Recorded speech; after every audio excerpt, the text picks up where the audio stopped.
আসসালামু আলাইকুম ওরহমতুল্লাহি ওবরাকাতুহু। আলহামদুলিল্লাহ রবিল আলমিন ওসলাতু ওসালামু আলা আশরাফিল আম্বিয়া ওয়াল মুরসালিন নবীনা মুহাম্মদ ওয়া আলা আলিহি ওয়া আসহাবিহি আজমাইন।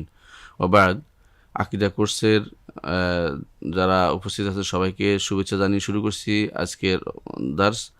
আমরা গত পর্বে যেখানে শেষ করেছি আজকে বাকি অংশটুকু ধীরে ধীরে পড়বো ইনশাআল্লাহ।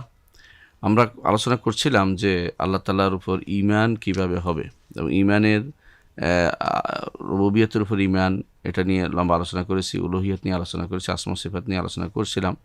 আমরা কিছু দলিল দিচ্ছিলাম প্রত্যেকটি বিষয়ের উপরে। তো আমরা আসমা সিফাতের জায়গায় আমরা উলুহিয়ত রুবুবিয়ত নিয়ে আলোচনা করেছি লম্বা। আসমা সিফাতের এখন আজকে থেকে আলোচনা করব।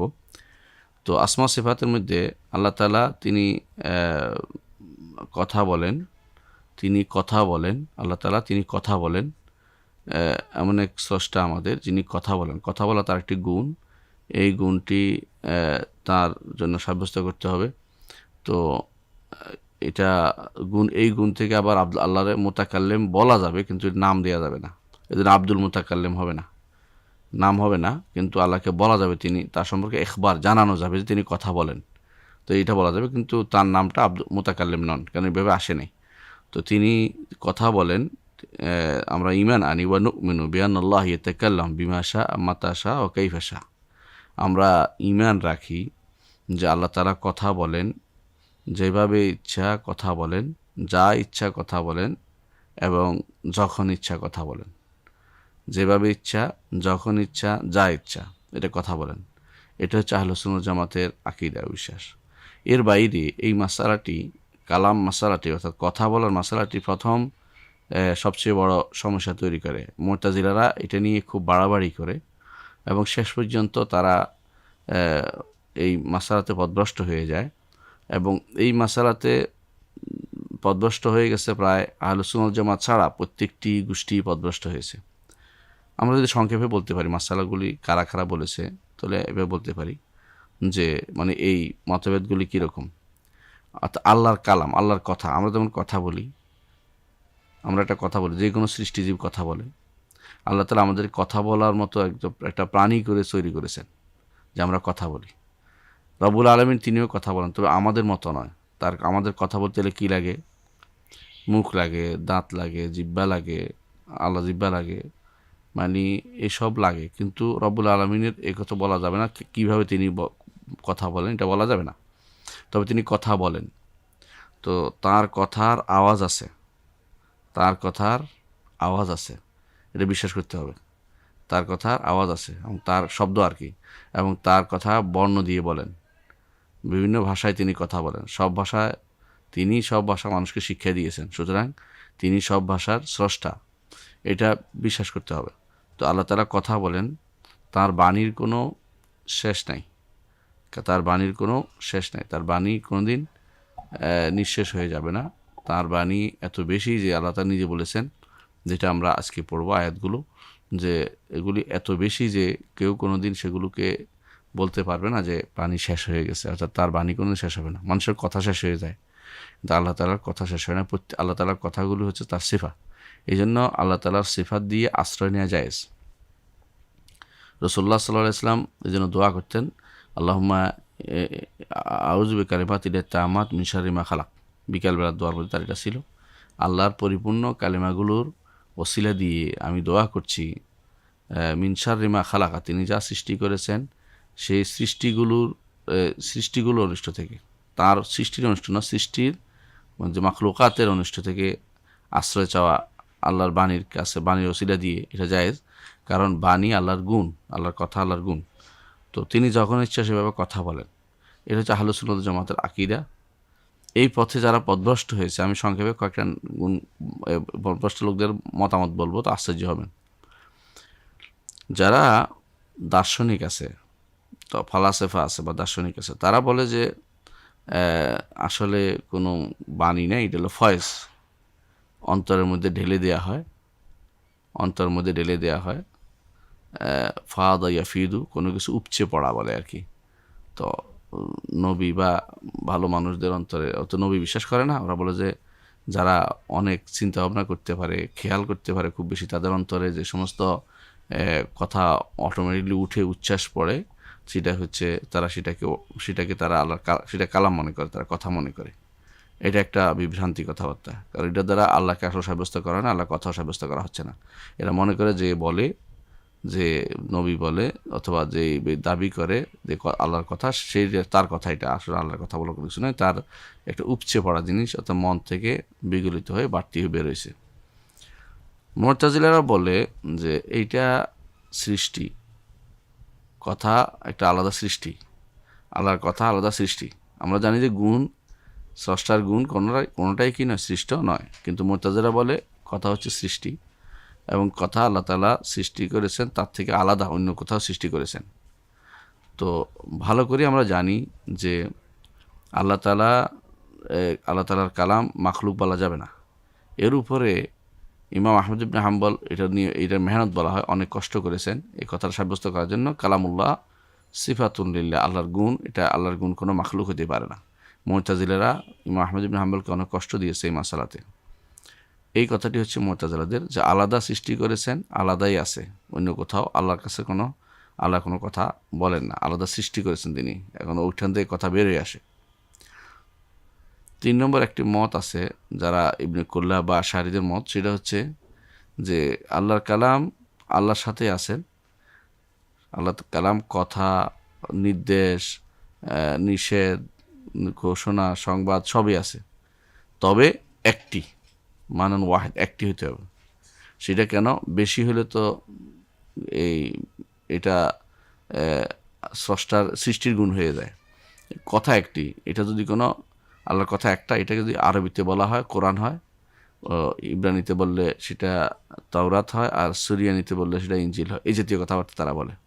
এগুলো ইবনে কুল্লাবের কথা, এটাও ভ্রষ্টতা আছে, আর কিছুই নয়। কথা এক হবে কেন? আল্লাহর কথা অনেক বেশি আল্লাহ নিজে বলেছেন, আমরা দলিল দিয়ে একটু পরে জানবো।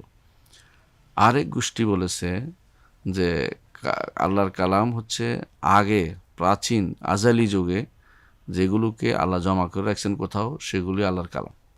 এগুলো কোথাও আল্লাহ জমা করে রাখছেন, এগুলি যেন ওখান থেকে এসে এসে এখন পড়তেছে, এরকম অবস্থা তাদের কাছে, যেগুলো আল্লাহ তাআলা কথা বলেন তারা বিশ্বাস করে না, বলে না। এটাও এক গোষ্ঠী বলেছেন, আহলুল কালামদের, কালাম শাস্ত্রবিদদের একটা গোষ্ঠী বলেছেন। আরেক গোষ্ঠী বলেন যে না, আল্লাহর কালাম এটা, আল্লাহ তাআলা কালামের আওয়াজ আছে, শব্দ আছে, এবং বর্ণ আছে, তবে আল্লাহ তাআলা আগে কথা বলতেন না, এখন কথা বলেন, আগে কথা বলতেন না, আগে কথা বলতেন, এখন কথা বলেন, অর্থাৎ তার সমস্ত কালামই এখন হচ্ছে, আগে কোনো কথা ছিল না। এটা হলো কারামিয়াদের কথা, এটা কারামিয়াদের কথা। আরেক গোষ্ঠী আছে যে তারা বলে যে আল্লাহ তাআলার কালাম হচ্ছে তার ইচ্ছা, তার জ্ঞান থেকে যা উচ্চারিত হয় তাই আল্লাহর কালাম, অর্থাৎ তিনি এই ইচ্ছা এবং জ্ঞানের সমষ্টির নাম দিচ্ছে কালাম, ইচ্ছা এবং জ্ঞানের সমষ্টির নাম দিচ্ছে কালাম। এটা হলো রাজির কথা, এটা হলো রাজির কথা, ইমাম রাজি যাকে বলা হয় ওনার কথা।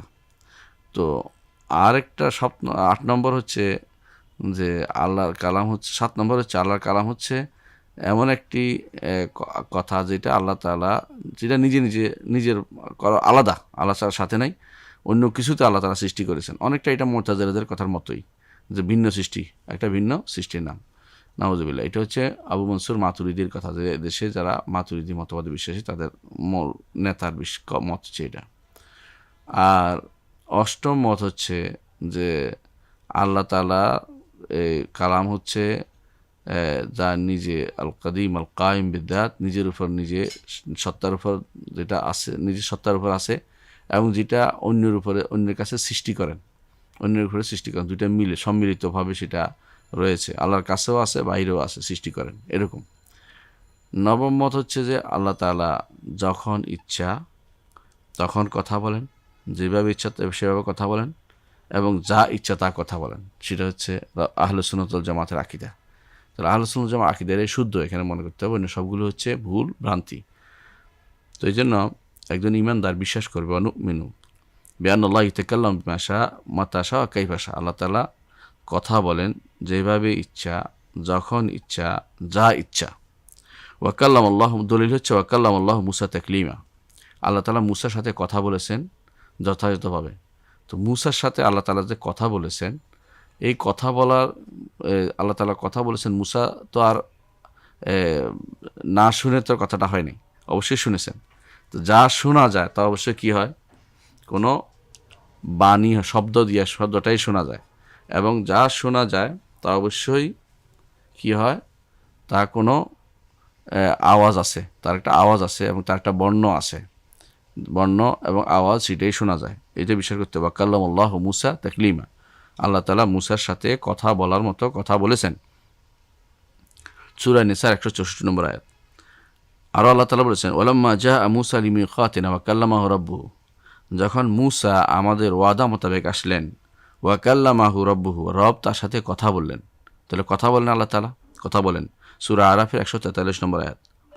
আল্লাহ তাআলা আরও বলেছেন, ওয়া নাদাইনাহু মিন জানিবিত তুরিল আইমান ওয়া কাররাবনাহু নাজিয়া, আর আমরা মুসাকে ডেকেছিলাম মিন জানিবিত তুরিল আইমান, তুর পাহাড়ের, তুর একটা পাহাড়, তুর তো পাহাড়, পাহাড়ের ডান পাশ দিয়ে, ওয়া কাররাবনাহু নাজিয়া, তাকে আমরা গোপন কথা বলে তাকে আমরা নৈকট্য দান করেছিলাম, গোপনে কথা সলাপ পরামর্শের কথা বলে নৈকট্য দান করেছিলাম, কথা দিয়ে নৈকট্য দান করেছিলাম। সূরা মারিয়ামের 52 নম্বর আয়াত। এই আয়াতগুলি স্পষ্ট প্রমাণ করে যে আল্লাহ তাআলা যখন ইচ্ছা, যেভাবে ইচ্ছা, যা ইচ্ছা তিনি কথা বলেন। আরও আমরা ঈমান আনি, ওয়া নুমিনু বিআন্নাহু, আরও ঈমান আনি যে বিআন্নাহু, যে কুল লাউ কানাল বাহরু মিদাদান লিকালিমাতি রাব্বি লানাফাদাল বাহরু ক্বাবলা আন তানফাদা কালিমাতু রাব্বি, আল্লাহর বাণীর যে এত বেশি, আল্লাহর বাণী যে এত বেশি, সেগুলো লেখার জন্য যদি 7 সমুদ্র কালি হয়ে যায়, তাহলে সেগুলো লেখে শেষ হবে না, সমুদ্র পুড়িয়ে যাবে সে কালি। এটা হচ্ছে সূরা কাহাফের 109 নম্বর আয়াত। আল্লাহ তাআলা বলেছেন যে আল্লাহ তাআলার বাণী এত বেশি, আল্লাহ তাআলার বাণী অনেক বেশি, অনেক বেশি। আরও বলেছেন আল্লাহ তাআলা, ওয়ালাউ আন্না মা ফিল আরদি মিন শাজারাতিন আকলামুন, জমিনের বুকে যত গাছ আছে তা যদি কলম হয়, ওয়াল বাহরু ইয়ামুদ্দুহু মিন বাদি সাবআতি আবহুর, আর সমুদ্র যদি কোনো ইয়ামুদ্দুহু, সমুদ্র যদি কোনো কালি হিসাবে সেটাকে সাপ্লাই দেয়, মিন বাদি, তারপরে সাবআতি আবহুর, আরও 7 সমুদ্র, মা নাফিদাত কালিমাতুল্লাহ, আল্লাহ তাআলার কালিমা কখনো নিঃশেষ হয়ে যাবে না, অর্থাৎ আল্লাহ তাআলার কালিমা লিখে শেষ করতে পারবে না। ইন্নাল্লাহ আজিজুন হাকিম, নিশ্চয় আল্লাহ প্রবল পরাক্রমশালী এবং প্রজ্ঞাময়। সূরা লোকমানের 27 নম্বর আয়াতে আল্লাহ তাআলা সেটা বলেছেন। আরও বিশ্বাস করি, ওয়া নুমিনু বিআন্না কালিমাতিহি আতামুল কালিমাত, আমরা আরও বিশ্বাস করি যে আল্লাহর কালেমা হচ্ছে সবচেয়ে পূর্ণ কালেমা, সবচেয়ে পূর্ণ কালেমা। পূর্ণ কালেমা বুঝছেন কিনা? মানে আমরা কথা বললে কিছু বলি, কিছু বলতে পারি না, বুঝাইতে পারি না। কোনো কথার পরিপূর্ণ কথা বুঝাইতে গেলে আরও ঘুরিয়ে ফিরিয়ে অনেকক্ষণ সময় নষ্ট করতে হয়, এবং অনেক কথা অনেকের মুখ দিয়ে বের হয় না। অনেক ভাষাতে অনেক শব্দ নাই, অনেক উচ্চারণ নাই। যেমন বাংলা ভাষায় দোয়াদ নাই, যেমন আরবি ভাষায় ঠ নাই, এরকম। তো এক এক ভাষায় এক এক ওটা বৈশিষ্ট্য আছে, কারো একটু কমতি আছে, কিন্তু আল্লাহর কালেমা সব দিক দিয়ে পরিপূর্ণ। সেটা শব্দগত যেমন পরিপূর্ণ, অর্থের দিক থেকেও পরিপূর্ণ, এবং এটা ইনসাফপূর্ণ ফিল আহকাম, আল আদলু ফিল আহকাম, সিদকান ফিল আখবার ও আদলান ফিল আহকাম। কথা আল্লাহ তাআলা যে সংবাদ দিয়েছেন তাতে তিনি সত্য বলেছেন, ও আদলান ফিল আহকাম, এবং যে সমস্ত হুকুম দিয়েছেন তা ইনসাফপূর্ণ। এটাই কথা। ও হাসানান ফিল হাদিস, এবং কথার মধ্যে তা সুন্দর, কথার মধ্যে তা সুন্দর। আল্লাহ তাআলার বাণী 3টে গুণ বলেছেন যে তার গুণে কীভাবে পরিপূর্ণ। সিদকান ফিল আখবার, যে সমস্ত খবর দিয়েছেন তা সত্য। যেমন তিনি খবর দিয়েছেন যে কবরে ফেরাউনকে সকাল বিকাল জাহান্নামের উপর, জাহান্নামে তাকে আগুনে, তাকে জাহান্নামের আগুন তার কবরে প্রেরণ করা হয়, সেখানে তাকে জ্বালাচ্ছে, এটা সত্য। এবং তিনি যে সমস্ত সংবাদ দিয়েছেন, যা দিয়েছেন, কোরআনে কারীম আল্লাহ তাআলা ইকতারাবাতিস সাআতু ওয়ানশাক্কাল কামার, আল্লাহ বলেছেন চাঁদ ফেটে গেছে, কিয়ামত নিকটবর্তী হয়েছে, এটা হলো সত্য খবর। ও আদলান ফিল আহকাম, যে সমস্ত বিধিবিধান দিয়েছেন তা ইনসাফপূর্ণ। সন্তানকে 2 ভাগ দিয়েছেন, ছেলেকে মেয়েকে 1 ভাগ দিয়েছেন, এটা ইনসাফপূর্ণ, কারণ তার দায়িত্ব বেশি, এবং সে খরচ করে, আর মেয়েরা জমা করে। দুটোর পার্থক্য আছে, স্বামী থেকেও সে পায়, এবং স্বামী হিসাবে দিতে হয়, আবার মাকেও তো ছেলে লালন পালন করতে হয়। তো ছেলের সব দিক থেকে ছেলের দায়িত্ব বেশি হিসাবে আল্লাহ তাআলা ডবল দিয়েছেন। এটা হচ্ছে আদলান ফিল আহকাম, বিধিবিধানে ইনসাফপূর্ণ, বিধিবিধানে ইনসাফপূর্ণ, এটা বিশ্বাস করি। ওয়া হাসানান ফিল হাদিস, কথার মধ্যে সবচেয়ে উত্তম কথা। আল্লাহ বলেছেন আল্লাহু নাজ্জালা আহসান হাদিস, আল্লাহ তাআলা নাজিল করেছেন সবচেয়ে উত্তম কলেমা, উত্তম কথা নাজিল করেছেন। সুতরাং আল্লাহ তাআলার কালেমার মধ্যে 3টি গুণ অবশ্যই থাকবে। এর হচ্ছে আদলান ফিল আহকাম, ওয়া সিদকান ফিল আখবার, ও হাসানান ফিল হাদিস। এই 3টি গুণ, এগুলি হচ্ছে আল্লাহ তাআলার বাণীর বিশেষ বৈশিষ্ট্য। আল্লাহর বাণীর বিশেষ বৈশিষ্ট্য। আল্লাহ তাআলা বলছেন ওয়াতাম্মাত কালিমাতু রাব্বিকা সিদকান ওয়া আদলা, আল্লাহ তাআলার বাণী পূর্ণ হয়েছে সত্য এবং ন্যায়পরায়ণতার সাথে। সত্য হয়েছে কী হিসাবে? যা সংবাদ দিয়েছেন তা সত্য, যেমন আগেকার নবী রসুলদের কী কী ঘটনা ঘটছে তা সত্য বলেছেন যা। আর আদলান হচ্ছে তার ইনসাফ, তার শরীয়ত সম্পূর্ণরূপে ইনসাফপূর্ণ। আর যদি কেউ সুন্দর শুনতে চায় তাহলে আল্লাহর কোরআন শুনলে তার অন্তর বিগলিত হবে, এই জন্য হাসানান ফিল হাদিস। এবং সেটা থেকে যা পড়া হবে তার সার ভালো লাগবে, এবং যেটা সবচেয়ে উত্তম কথা হচ্ছে আল্লাহর বাণী। এই জন্য আমরা যখন খুতবায় দাঁড়াই তখন বলি ইন্না আহসান হাদিসে কিতাবুল্লাহ, আসদাকাল হাদিসে কিতাবুল্লাহ, আমরা বলতে থাকি এটা কেন? কারণ এটা হচ্ছে এই আয়াতের মর্মার্থ, যেখানে আল্লাহ তাআলা বলেছেন ওয়াতাম্মাত কালিমাতু রাব্বিকা সিদকান ওয়া আদলা, আল্লাহ তাআলার বাণী পরিপূর্ণ হয়েছে সত্য এবং ইনসাফ সহ।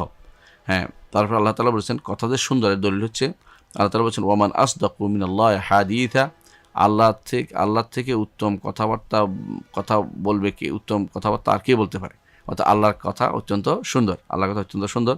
এই জন্য অনেক মানুষ আছে যারা আপনারা জানেন যে কোরআন পড়ে তার ভালো লাগে, শুনতেও ভালো লাগে অনেকের কাছে, এবং তার পড়ার একটা আলাদা টান আছে, সুন্দর আছে। অনেক সময় যারা মানসিক রুগী, তারা অনেকেই কোরআন শুনেই কিন্তু তার মধ্যে ভালো লাগে এবং তার অবস্থা ভালো হয়ে যায়।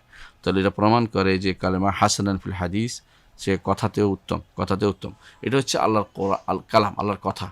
আল্লাহর কথার একটা অংশ হচ্ছে আল্লাহর কালাম। আল্লাহর কথা যে কালামুল্লাহ কাদিম, আল্লাহ তাআলার কথা কাদিম, অর্থাৎ আগে তিনি সর্বপ্রাচীন, এই গুণে গুণান্বিত, কিন্তু তিনি যখন ইচ্ছা তখন কথা বলেন। এটা তো হচ্ছে এটা বলা হাদিস আহাদ ফিল ন কাদিমান ন হাদিসুল আহাদ বলে, এটাকে কাদিমান ন হাদিসুল আহাদ। এটার ধরন, এটা এই শ্রেণীটা আল্লাহ তাআলা কথা বলার এই গুণটি অনেক প্রাচীন, কিন্তু তিনি যখন ইচ্ছা তখন কথা বলেন। এই সময় যখন কথা বলেন সেটা নতুন কথা বলেছেন। এই জন্য আল্লাহ তাআলা কোরআনে কারীম বলেছেন মা ইয়াতিহিম মির রাব্বিহিম মুহদাসিন, অর্থাৎ মুহদাসিন বলা হচ্ছে ওখানে যে নতুন করে যাই আসে আল্লাহর কাছ থেকে নতুন করে আসে। এর অর্থ হচ্ছে তিনি যখন কথা বলেন ওই সময়ে তার এই কথাটি নতুন, কিন্তু আগেও তিনি কথা বলার গরু গুণান্বিত, এটা বিশ্বাস করতে হবে। এখন প্রশ্ন হচ্ছে আল্লাহর কোরআন কি কোনটার ভিতরে? আল্লাহর কোরআনে কারীম এটা আল্লাহর কালাম, তাকাল্লামা বিহি হাক্কান, আল্লাহ তাআলা এটা দিয়ে কথা বলেছেন, অর্থাৎ যেভাবে কথা বললে শোনা যায় সেভাবে কথা বলেছেন, শব্দ দিয়ে এবং বর্ণ দিয়ে কথা বলেছেন, আওয়াজ দিয়ে এবং বর্ণ দিয়ে কথা বলেছেন। ও আলকাহু ইলা জিবরিলের কাছে জিবরিলের কাছে তিনি ঢেলে দিয়েছেন, জিবরিলের কাছে পৌঁছে দিয়েছেন। ফানাজালা বিহি জিবরিল আলা কলবিন নবী সাল্লাল্লাহু আলাইহি ওয়াসাল্লাম, জিবরিল সেটা নিয়ে রাসূলুল্লাহ সাল্লাল্লাহু আলাইহি ওয়াসাল্লামের কলবের কাছে সেটা পৌঁছে দিলেন। কিভাবে সেটা হয়েছে জানেন? কালামুল্লাহর ব্যাপারে আল্লাহর কালাম তো বাল হুয়া কোরআনুম মাজিদ ফি লাওহি মাহফুজ, লাওহি মাহফুজে তা আছে। আল্লাহ তাআলার ইচ্ছা তিনি চাইলেন যে তিনি নাজিল করবেন কোরআনে কারীম, সেই কোরআনকে তিনি পরিপূর্ণভাবে বাইতুল ইজ্জাতে নাজিল করলেন, প্রথম নিকটতম আসমানে, একটা আমাদের বাইতুল্লাহর উপরে নিকটতম আসমানে, এবং যেটা উপরে যেটা বলা হয় বাইতুল মামুর, এই সোজা প্রথম আসমানে আল্লাহর ঘর, নির্ধারিত ঘর, এর নাম হলো বাইতুল ইজ্জা। এই ঘরে সেটাকে পরিপূর্ণভাবে নাজিল করলেন। কিন্তু অর্থ এই নয় যে জিবরিল এখান থেকে এনে মুহাম্মদ সাল্লাল্লাহু আলাইহি ওয়াসাল্লামকে দিয়েছেন, কথা এরকম না। এটা হচ্ছে সম্মানিত করা যে কোরআন নাজিল হতে যাচ্ছে। এটা নাজিল হয়েছে ইন্না আনজালনাহু ফি লাইলাতুল কদরে, সেটা বাইতুল ইজ্জাতে নাজিল হয়েছে। তারপর 17ই রমজান প্রথম ইকরা বিসমি রাব্বিকাল্লাযী খালাক, এটা নাজিল হয়েছে, সেটা প্রথম নাজিল হয়েছে, এবং রাসূলুল্লাহ সাল্লাল্লাহু আলাইহি ওয়াসাল্লাম এটা নিয়ে প্রথম তার নবুয়তের স্বীকৃতি পেলেন। তারপর নাজিল হলো ইয়া আইয়ুহাল মুদ্দাসসির, এই সূরা নাজিল হচ্ছে। তাহলে বোঝা গেল যে কোরআন নাজিল হয়েছে পরিপূর্ণভাবে বাইতুল ইজ্জাতে একসাথে, কিন্তু আল্লাহর কাছ থেকে সেটা যখন যেটার প্রয়োজন আল্লাহ তাআলা বলতেন জিবরিলের কাছে কীভাবে বলতেন? হাদিসে আছে রাসূলুল্লাহ সাল্লাল্লাহু আলাইহি ওয়াসাল্লাম বলেছেন, আল্লাহ তাআলা যখন কথা বলেন তখন এমনভাবে সেটা শব্দ হতে থাকে যে সবাই কাঁপতে থাকে এবং বেহুশ হয়ে যায়। বেহুশ হয়ে যাওয়ার পরে জিবরিল হোশে আসে, তিনি শুনতে পান শব্দটা কী বলেছেন, এবং সেটা জিবরিল অন্যদেরকে সাপ্লাই দেয় যে এটা বলা হয়েছে, এবং তারা আলোচনা করলে অনেক সময় এই শয়তানরা একটার উপর একটা উঠে সেটা শুনতে চায়। তখন আল্লাহ তাআলা সেখান থেকে তাদেরকে পাথর মেরে আগুনের হুলকা দিয়ে তাদেরকে পুড়িয়ে দেন, এবং তারা পৃথিবী পুড়ে যায় শয়তানগুলো।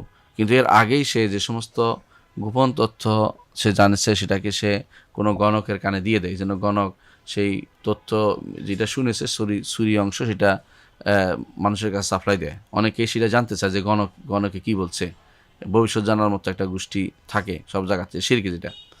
এই জন্য আল্লাহ তাআলা কোরআনে কারীম বলেছেন ইল্লা মান ইস্তারাকা আস-সামআ ফাআতবাহু শিহাবুম মুবিন।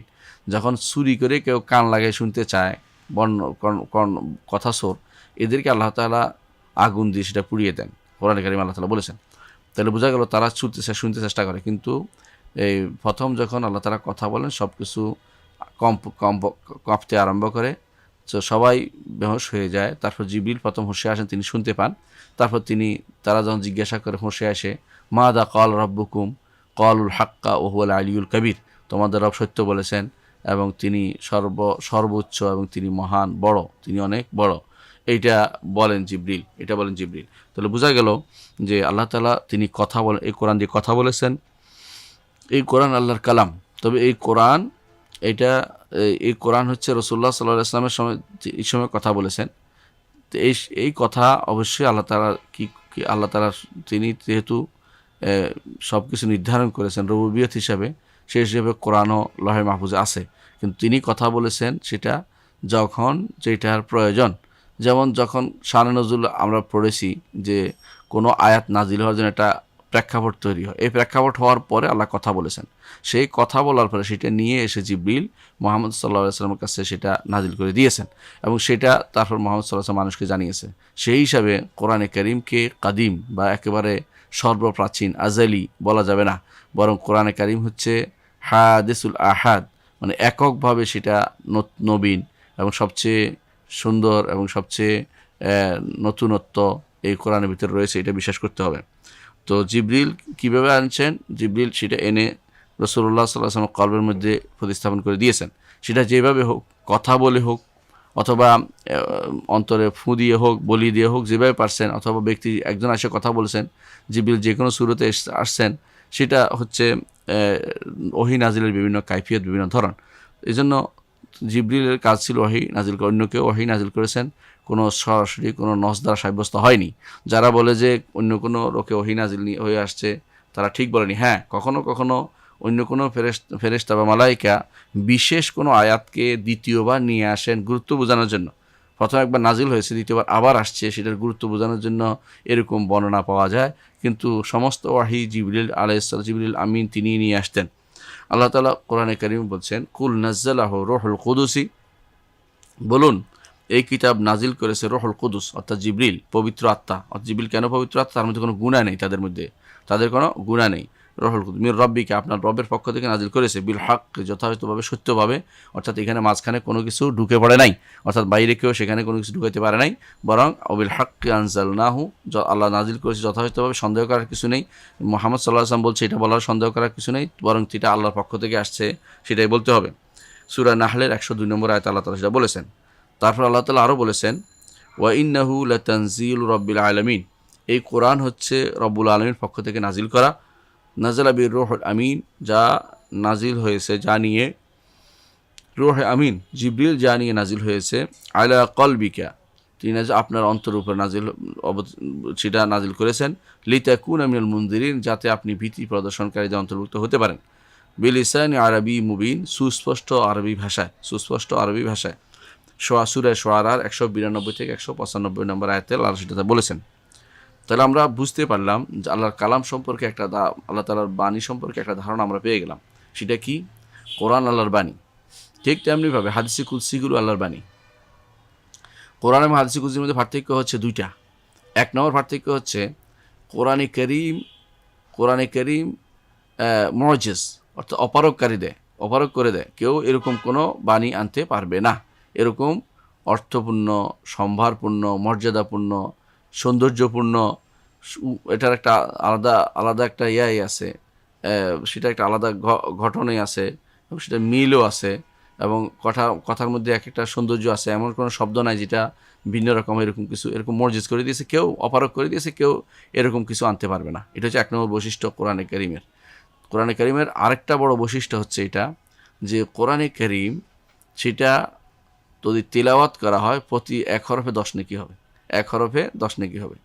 এটা হচ্ছে মুতাআব্বাদ বিতিলাওয়াতি, যা তিলাওয়াত করলে ইবাদত হয়, হাদিসে কুদসি হচ্ছে আল্লাহরই বাণী, তবে এটা মর্যাদার জন্য দেওয়া হয় না, অর্থাৎ এটা দিয়ে অপারগ করে দেওয়ার উদ্দেশ্য নয়।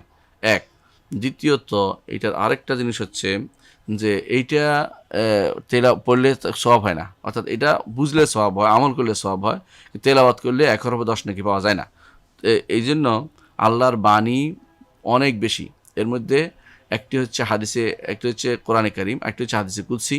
আর রাসূলুল্লাহ সাল্লাল্লাহু আলাইহি ওয়াসাল্লাম যা বলেছেন সেটা রসুলের পক্ষ থেকে শব্দ, আর এর অর্থ হচ্ছে আল্লাহর পক্ষ থেকে। রসুলের পক্ষ হচ্ছে শব্দ, আর আল্লাহর রসুলের ভাষা, কিন্তু ওর অর্থ সেটা আল্লাহর পক্ষ থেকে রাসূলুল্লাহ সাল্লাল্লাহু আলাইহি ওয়াসাল্লামের কাছে যখন বলেছেন, রাসূলুল্লাহ সাল্লাল্লাহু আলাইহি ওয়াসাল্লাম সেটাকে মানুষের কাছে প্রচার করেছেন তার ভাষায়। এই জন্য হাদিস রসুলের ভাষা, আর হাদিসে কুদসি আল্লাহর ভাষা, আল্লাহরই ভাষা, তবে কোরআন নয়, সেটা কোরআন নয়। এটা হচ্ছে বিশুদ্ধতম মত। এর বাইরে অন্য মত আছে, সেগুলো শুদ্ধ নয়। তাহলে আমরা বুঝতে পারলাম কোরআন সম্পর্কে, আমরা জানলাম যে কোরআন আসলে আরও বেশি জানলাম এটা, যে কোরআন আল্লাহর বাণী এত বেশি। কোরআন নির্ধারিত, কিন্তু আল্লাহর বাণী অনেক বেশি।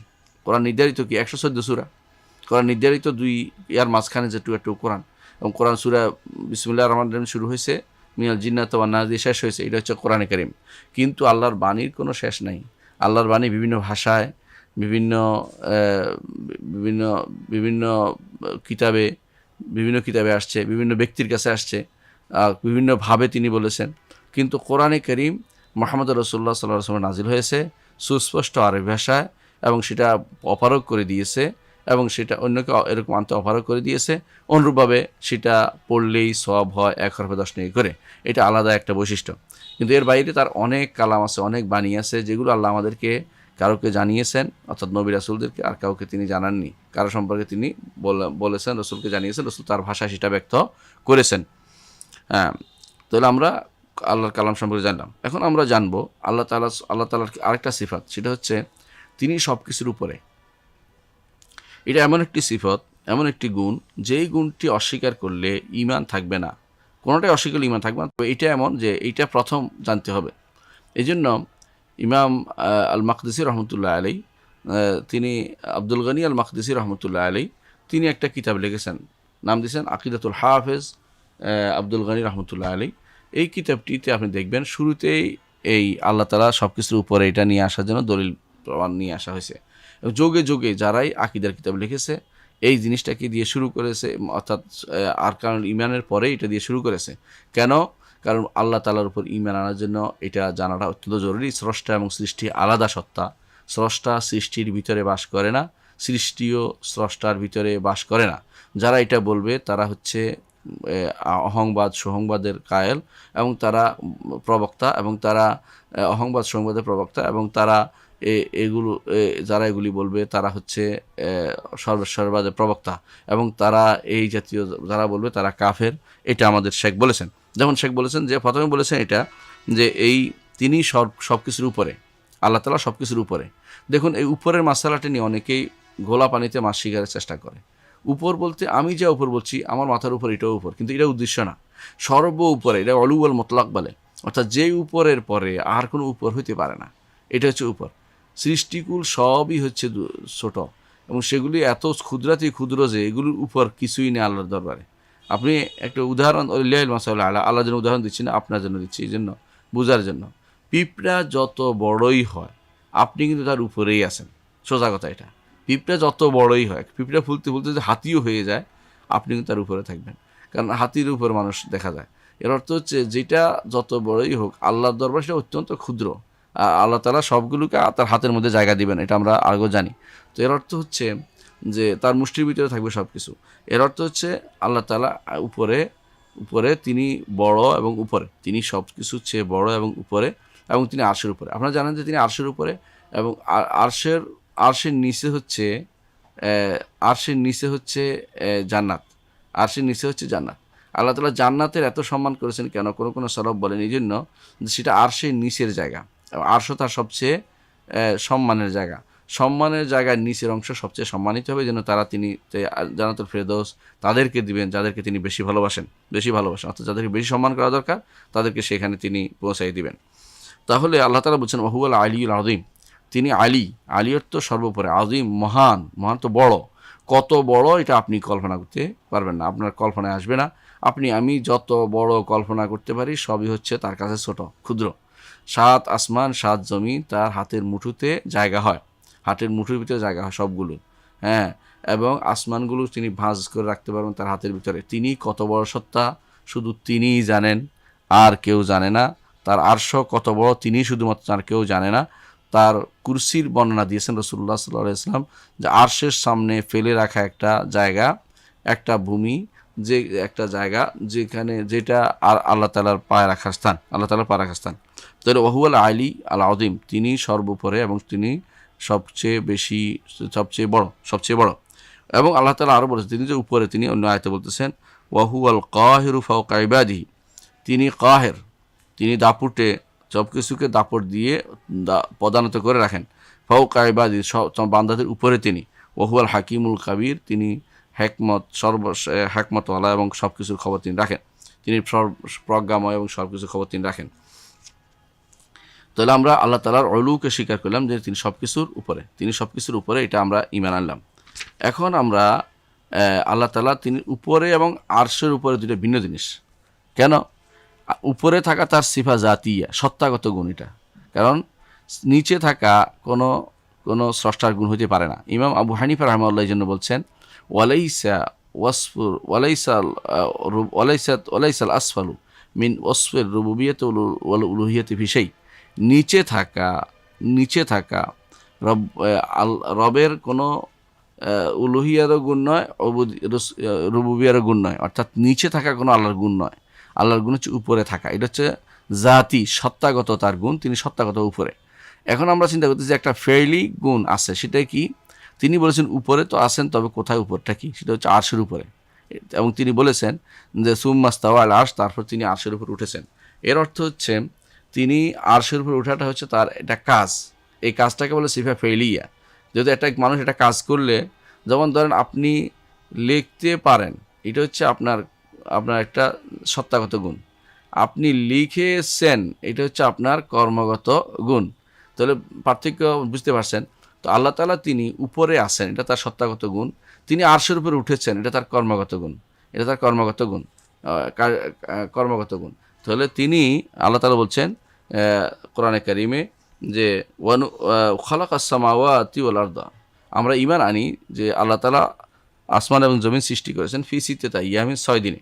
সুম্মাস্তাওয়া আলা আরশ, তারপর তিনি আরশের উপর উঠেছেন।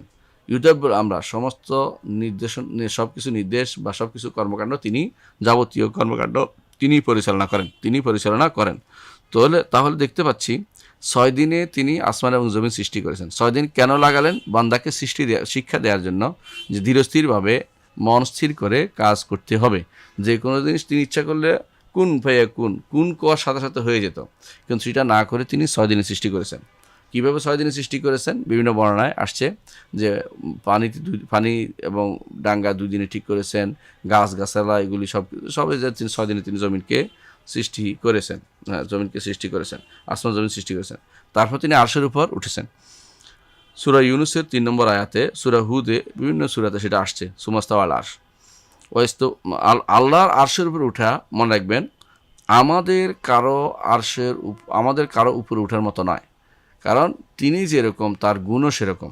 কোনো ব্যক্তি আল্লাহর জন্য নিজের মতো গুণ সাব্যস্ত করে সে পথভ্রষ্ট। এই জন্য কেউ যেন কখনো এটা মনে না করে যে আল্লাহ তাআলা, আমি যেরকম উপরে উঠি, কোনো বিল্ডিংয়ের উপর উঠি, অথবা কোনো চেয়ারের উপর বসি, অথবা কোনো খাট পালঙের উপর বসি, উঠে এরকমভাবে উঠছেন, এটা মনে করা জায়েজ নেই। বরং যেভাবে তিনি ইচ্ছা তিনি ব্যতীত, সেভাবে তিনি উঠেছেন তিনি ব্যতীত কেউ এর ধরন সম্পর্কে মোটেই জানে না, এর ধরন সম্পর্কে মোটেই জানে না। ওয়ানুমিনু, আমরা আরও ইমান রাখি বিআন্নাহু তাআলা মা খালকিহি, এইটা ইমান রাখি যে আরশের উপর থাকার সাথে সাথে একই সাথে মানুষের একই আরেকটি গুণ আমরা স্বীকার করলে মাইয়া বলা হয় এটাকে, মানুষের সাথে আছেন। কীভাবে মানুষের সাথে আছেন এটা আমরা ওই দিন আলোচনা করেছিলাম, আবারও বলছি। সেটা হচ্ছে তিনি মানুষের সাথে থাকেন দুইভাবে। সমস্ত মানুষের সাথে তিনি দেখছেন এবং জানছেন। এলেম এবং দেখা, দুইটা দিয়ে, দেখা এবং জানার মাঝখানে মাঝে তিনি মানুষের সাথে আছেন। তিনি কোথাও আরশের উপরে, জানেন কেন? দেখছেন এবং জানছেন। আমরা উদাহরণ দেই, আল্লাহর জন্য উদাহরণ না, আপনার জন্য উদাহরণ। আল্লাহর জন্য উদাহরণ দেওয়া জায়েজ নেই।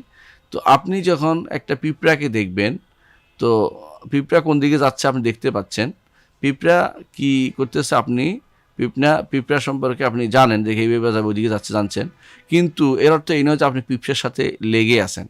পিঁপড়া যা করছে এই জন্য এটা বলে মা কুমার, তো তোমার দেখছি, আমি জানছি, এটা উদ্দেশ্য সব মানুষের জন্য। আর ইমানদার নেককার বান্দাদের জন্য সাথে থাকার অর্থ হচ্ছে সাহায্য করা। দেখছে, জানছে, আর অতিরিক্ত হচ্ছে সাহায্য করতেছে। এইভাবে ঈমান রাখতে হবে যে তিনি আরশের উপর থেকেও বান্দার অবস্থা জানেন, তিনি বান্দার অবস্থা পরিচালনা করেন, ফকিরদের রিজিক দেন, যাদের অন্তর ভগ্ন হৃদয় আছে তাদের ভগ্ন হৃদয়ে জোড়া দিয়ে দেন, এবং যাকে ইচ্ছে তাকে রাজত্ব দেন, যার থেকে তিনি রাজত্ব ছিনিয়ে নেন, যাকে ইচ্ছে সম্মান করেন, যাকে ইচ্ছে তিনি অপমানিত করেন তার কল্যাণকর হাত দিয়ে। ওহু আলা কুল্লি শাইইন কাদির, সব কিছু করতে তিনি সক্ষম। আর যেই ব্যক্তি এই তার গুণ যে তিনি আরশের উপর থেকেও দুনিয়ার সব কিছু সম্পর্কে তিনি জানেন এবং মানুষের সাথে আছেন, এই সাথে থাকার অর্থ কিছু বলেছি, জ্ঞানে এবং দেখায়, দুইটা তিনি সাথে আছেন। যার এরকম অবস্থা, কানা মা হাকিকাতান, তিনি আল্লাহ মানুষের সাথে ও সৃষ্টির সাথেও আছেন, আর তিনি আরশের উপরেও বাস্তবে আছেন। বাস্তবে তিনি সৃষ্টির সাথে, বাস্তবে তিনি আরশের উপরে, বাস্তবে তিনি সৃষ্টি, বাস্তবে তিনি আরশের উপরে, এটা বিশ্বাস করতে হবে। শানি, আমার শান কত বড়, দেখো আমি কত পবিত্র, নাউজুবিল্লাহ। আর হোসাইন ইবনে মনসুর হাল্লাজ বলতো, লাইসা ফিল জুব্বাতে ইল্লাল্লাহ, জুব্বাতে আল্লাহ ছাড়া কেউ নেই, নাউজুবিল্লাহ, এটা সে বলতো।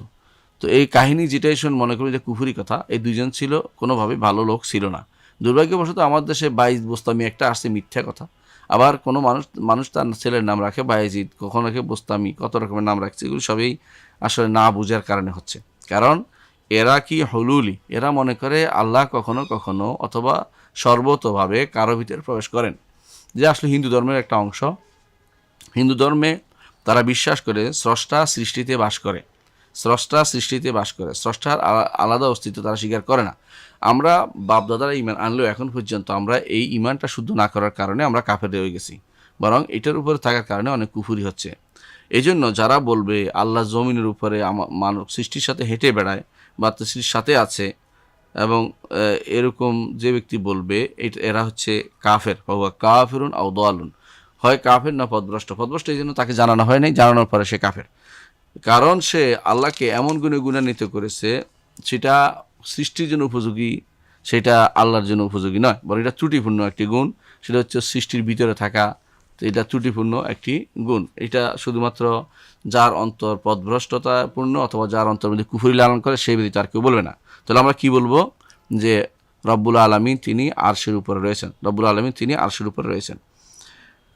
তারপরে আমরা আরেকটি যে হাদিস বলবো, যেটা বললে বুঝতে পারবেন যে আমরা আয়াত ও সিফাতে নেবে আমাদের নীতিটা বোঝা যাবে।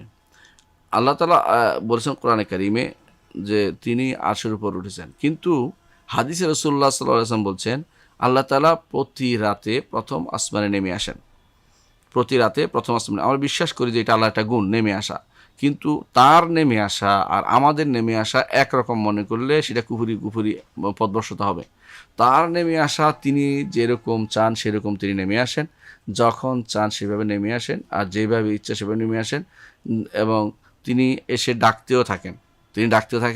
কীভাবে আসেন জানি না, সেভাবে তবে তিনি আসেন, এটা বিশ্বাস অনুবাদ করতে হবে। ধরন জানা যাবে না, ধরন জানার চেষ্টাও করা যাবে না, কারণ এই বিদ্যা আল্লাহ তাআলা তার নবীকেও দেননি, অন্য কাউকে দেননি। ধরন জানার চেষ্টা করা যাবে না। এই জন্য আমরা ঈমান রাখি আল্লাহ তাআলা যে আমাদের জানিয়েছেন যে এটার উপরে যে আল্লাহ তাআলা প্রতি রাত্রে নিকটতম আসমানে নেমে আসেন, এবং যখন রাতের 3 ভাগের 1 ভাগ শেষ হয় বাকি থাকে শুধু 3/1 তখন তিনি বলতে থাকেন মাইয়াদউনি, কে আমাকে ডাকবে, আস্তাজিব লাহু, আমি তার ডাকে সাড়া দেব, ওয়া ইয়াসআলুনি ফাউতিয়াহ, যে এমন কে আছে আমার কাছে চাইবে আমি তাকে দিব, ওয়া ইয়াস্তাগফিরুনি ফাগফির লাহু, এমন কে আছে আমার কাছে ক্ষমা চাইবে আমি তাকে ক্ষমা করে দিব। তারপর এইটা তো হচ্ছে আল্লাহর অলু এবং তিনি নুজুল, এই দুইটা গুণ সাব্যস্ত করতে হবে। তিনি সর্বোপরে, আর তিনি নেমে আসা, তবে নেমে আসাটা বেজাতি বলা যাবে না, সত্তাগত বলা যাবে না, কারণ বেজাতি নেমে আসাটা হচ্ছে মানুষের নেমে আসা, মানুষ যেভাবে নামে দেখা যাচ্ছে সত্তাগত হবে। তো তিনি এখানে বলতে হবে কামা ইয়ালিকু বিজালালিহি ওয়া আযমাতিহি, তার সম্মান এবং মর্যাদা এবং তার মহত্বর সাথে উপযুক্ত যেই পদ্ধতি, সেই পদ্ধতিতে আল্লাহ তাআলা নেমে আসেন, কিন্তু তার নেমে আসা আমাদের কারো নেমে আসার মতো নয়। তারপরে আমাদের বিশ্বাস করতে হবে যে আল্লাহ তাআলা তিনি আসবেন, আসাটা এটা একটা গুণ। আল্লাহ তাআলা একটা গুণ হচ্ছে তিনি আসেন। কোথায় আসবেন? হাসরের মাঠে আসবেন। এখন যে কেউ বলে কেমনে আসবেন সেটা তো আমরা জানি না, আল্লাহকে জিজ্ঞাসা করতে। আল্লাহ বলছেন তিনি ওয়াজা রব্বুকা ওয়াল মালাকু সফফান সফা, আমরা এটা একটু পরে পড়তেছি। সেটা হচ্ছে যে আল্লাহ তাআলা হাসরের মাঠে আসবেন মানুষের মাঝে ফয়সালা করার জন্য, যখন রাসূলুল্লাহ সাল্লাল্লাহু আলাইহি ওয়াসাল্লাম সুপারিশ করেন, বড় সুপারিশ, তখন আল্লাহ তাআলা হাসরের মাঠে আসবেন। এবং কিভাবে আসবেন আল্লাহ তাআলা কোরআনে কারীমে উল্লেখ করেছেন যে মালায়েকারা তার দুই কাতারে থাকবে। তো সেইভাবে দেখেন আল্লাহ তাআলা বলছেন কাল্লা ইজা দুক্কাতিল আরদু দাক্কান দাক্কা, কখনো নয় যখন চূর্ণ হবে জমিন চূর্ণ বিচূর্ণ, ওয়াজা রব্বুকা, আর আপনার রব আসবেন, ওয়াল মালাকু, এবং ফেরেশতারা আসবেন, সফফান সফফান, কাতারে কাতারে আসবেন। আর যে আল্লাহ আসেন তিনি কিন্তু কোনো নির্ধারিত, আসেন অর্থ হচ্ছে তিনি যেভাবে আসার সেভাবে তিনি আসেন, এটা বিশ্বাস করতে হবে। এবং এটা একটা গুণ তার জন্য, এটা সাব্যস্ত করতে হবে যে তিনি আসেন এবং তিনি হাসরের মাঠে আসেন, এটা একটা গুণ তার, আসবেন তিনি।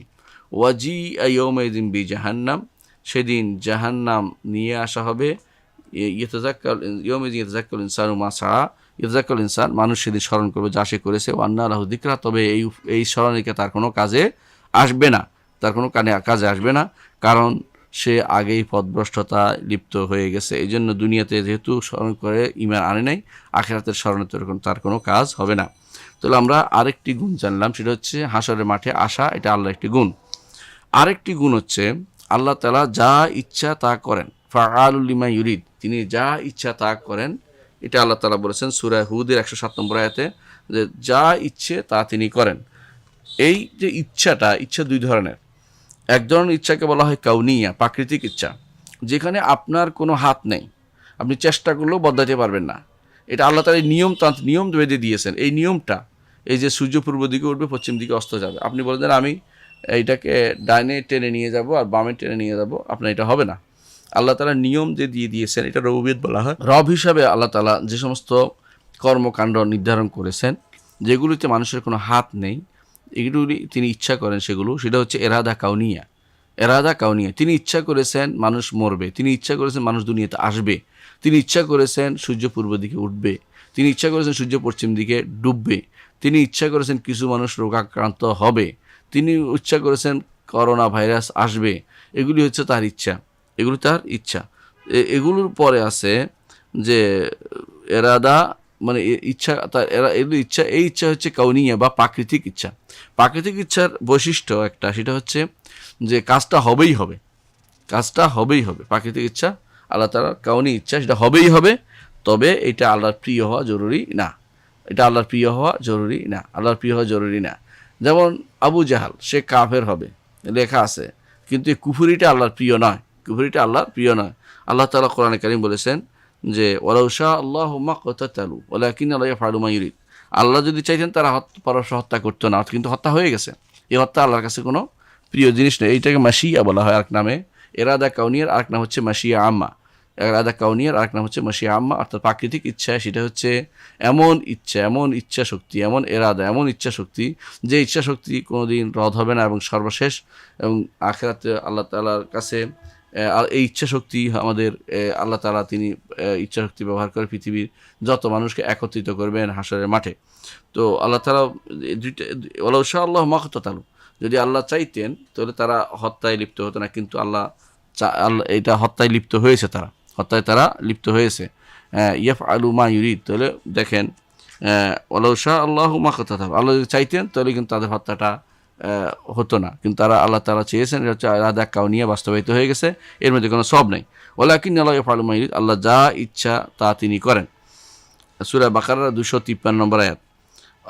অন্য আয়াতে আল্লাহ বলছেন ইন কানাল্লাহু ইউরিদু আন ইউগবিয়াকুম হুয়া রাব্বুকুম, যদি আল্লাহ চান তোমাদের পথভ্রষ্ট করতে, তো আল্লাহ তাআলা যে পথভ্রষ্ট করতে চাচ্ছেন এটা কিন্তু ইরাদা কাউনিয়া, প্রাকৃতিক ইচ্ছা। কারণ আল্লাহ তাআলা শারঈ ইচ্ছা ভিন্ন, শারঈ ইচ্ছা তিনি নবী পাঠাইছেন, কিতাব দিয়েছেন, নেককার বান্দাদের কথা তারা নসিহত করছেন, সালেহীন শহীদরা তারা আল্লাহর পথে জান দিয়ে আল্লাহ দ্বীনের প্রসার করে গেছেন, সেটা হচ্ছে ইরাদা শারঈয়া।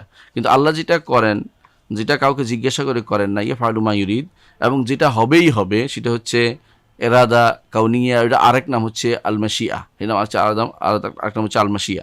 ঠিক আরেকটা এরাদা আছে, ইচ্ছা আছে, সেটাও আল্লাহর গুণ, সেটা কি, তিনি শরীয়তগতভাবে চান যে আমরা যেন তার কাছে তওবা করি।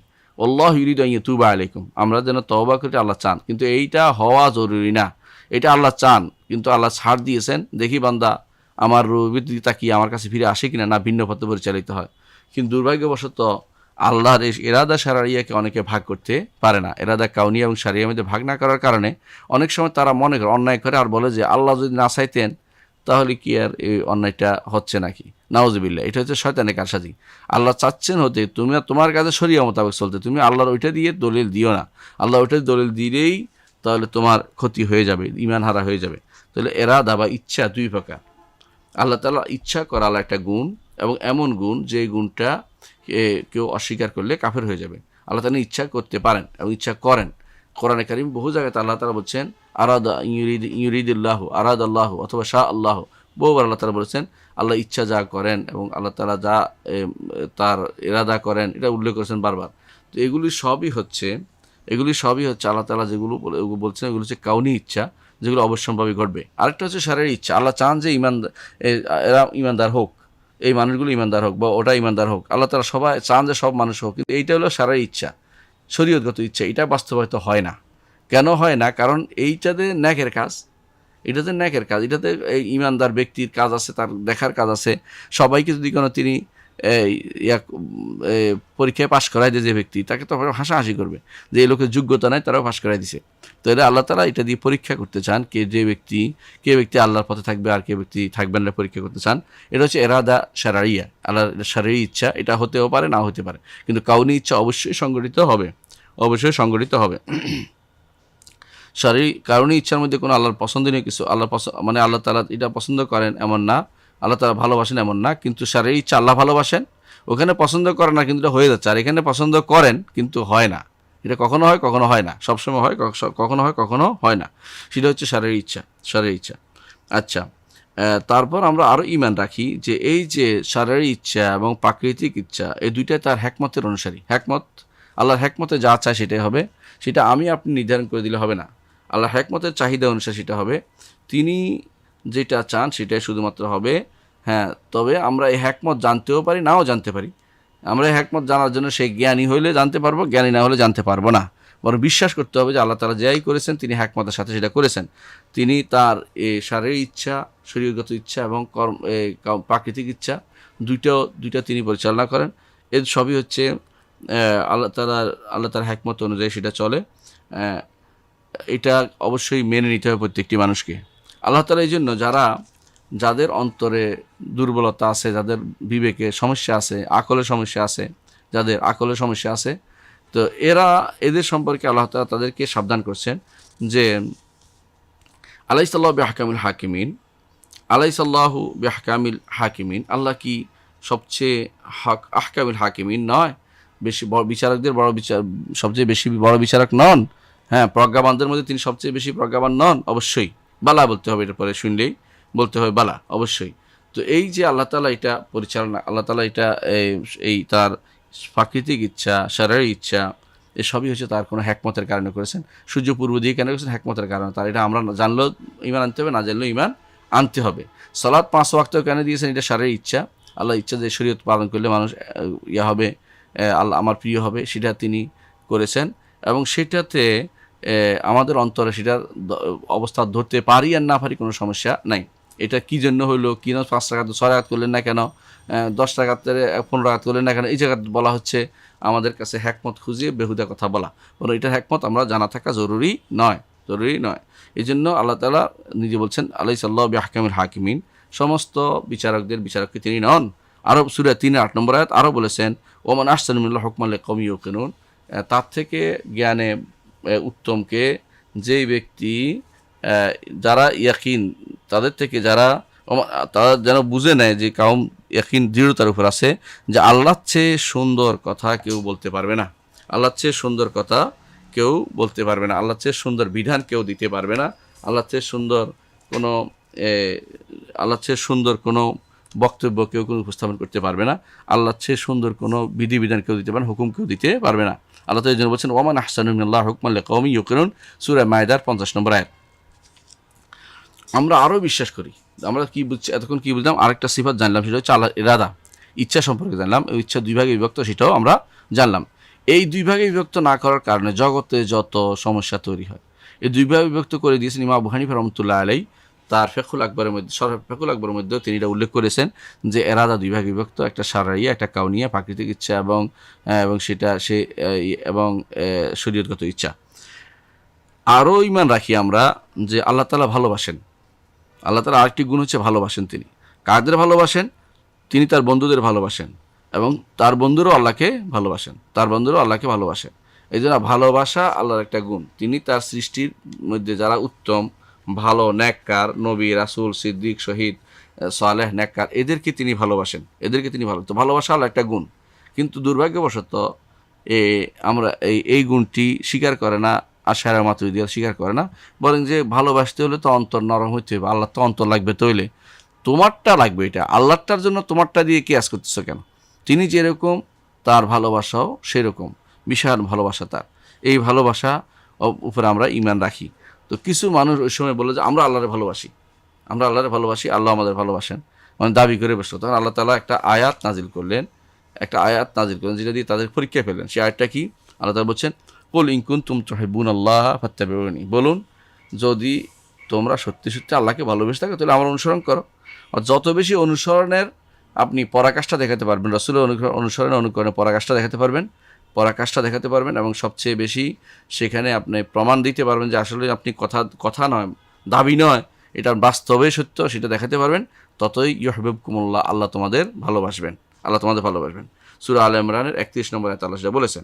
অনুরূপ আল্লাহ তাআলা বলছেন ফাসাউফা ইয়াতিল্লাহু বিকওমিন ইউহিব্বুহুম ওয়া ইউহিব্বুনাহু, হে ঈমানদারগণ যদি তোমরা রাসূলের সাহায্য না করো তাহলে আল্লাহ তাআলা এমন এক জাতি নিয়ে আসবেন যারা তাদেরকে আল্লাহ তাআলা তাদেরকে ভালোবাসবেন, তারাও আল্লাহকে ভালোবাসবেন, তারা আল্লাহকে ভালোবাসবেন।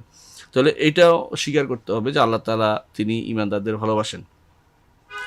আর আল্লাহ তাআলা ঈমানদারদের যেমন ভালোবাসেন, আল্লাহর ভালোবাসা তার নেককার বান্দাদের জন্য, এটা তার ভালোবাসা।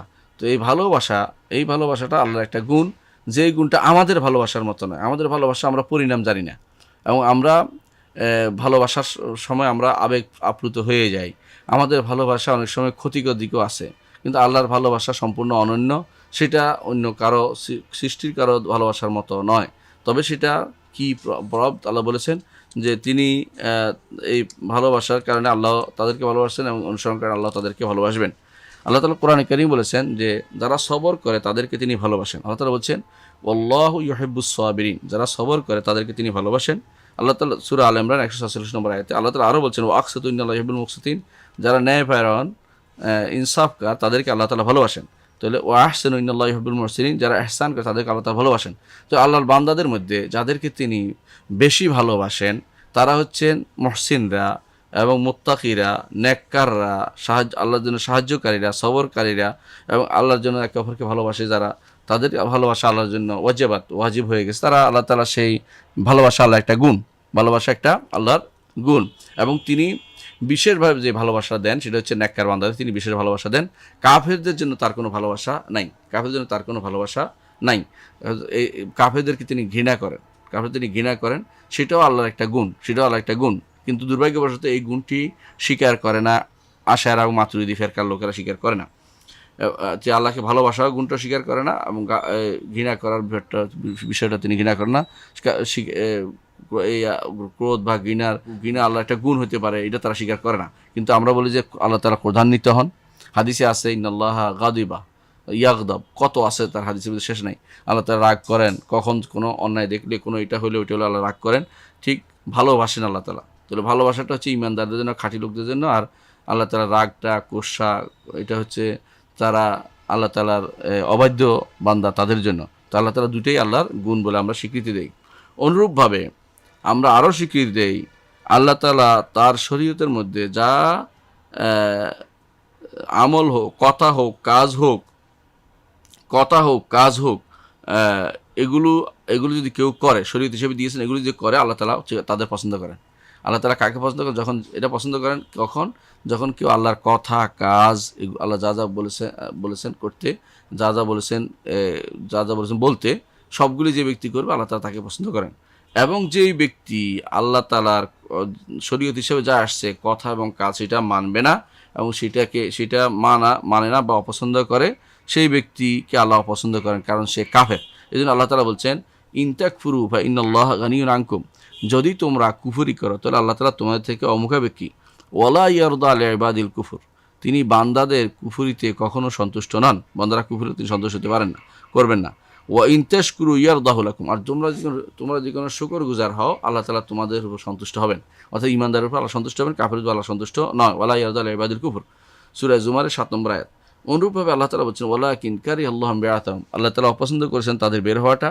ফাসাব্বাতাহুম, তাদেরকে সেখানে বসাই রেখেছেন। ওয়াকিলা কউদু মাআল কায়দিন, তাদের বলা হলো যে বসে যাও, বসা যারা থাকে তাদের সাথে তোমরাও বসে যাও, তো বসে থাকো, তোমরা বের হয়ে তোমরা যেও না। তাহলে বোঝা গেল আল্লাহ তাআলা অপছন্দও করেন, ভালোবাসেন, যেমন অপছন্দ করেন।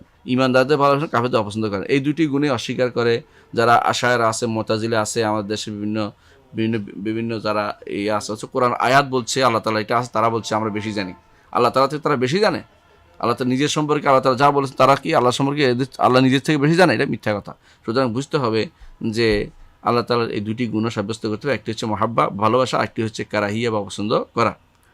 অনুরূপভাবে আমরা ঈমান রাখি যে আল্লাহ তাআলা ঈমানদার, নেককার বান্দা, নেক এবং ভালো আমল করেছে তাদেরকে আল্লাহ তাআলা ভালোবাসেন। আল্লাহ তাআলা বলছেন রাদিয়াল্লাহু আনহুম ওয়া রাদু আনহু, আল্লাহ তাআলা তাদের উপর সন্তুষ্ট হয়েছেন, তারাও আল্লাহর উপর সন্তুষ্ট। যালিকা লিমান খাশিয়া রাব্বা, এটা ওই ব্যক্তির জন্য যে ব্যক্তি আল্লাহর খাশিয়াত তার মধ্যে আছে।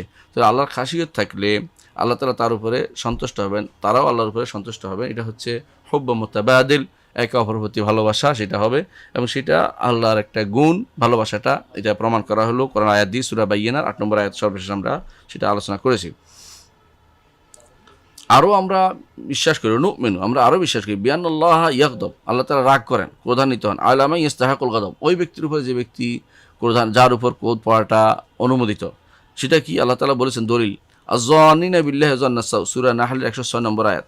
অনুমানকারীরা যারা আল্লাহ সম্পর্কে খারাপ অনুমান করে, খারাপ ধারণা করে, আল্লাহ তাআলা তাদের উপর রাগ করেন।